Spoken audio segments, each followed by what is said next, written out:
No matter what kind of home you live in, it needs working smoke alarms. Every level of your home should have at least one working smoke alarm, inside and outside of sleeping areas and even the basement too. You will need more smoke alarms where people sleep. Put smoke alarms inside and outside all places where people sleep. Remember, smoke rises. So place smoke alarms on the ceiling or high on a wall, away from outside windows and doors. Do not install smoke alarms too close to your kitchen or bathroom because cooking smoke and steam can make the alarm start beeping when there is no emergency. Installing battery-powered smoke alarms is easy with the right tools.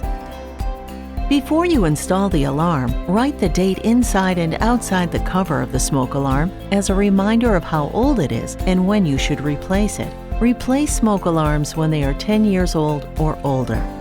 After you install a smoke alarm, push the test button to make sure the alarm works. If it beeps, you're good to go. And always ask for help if you need it. Now you know where to place smoke alarms in your home.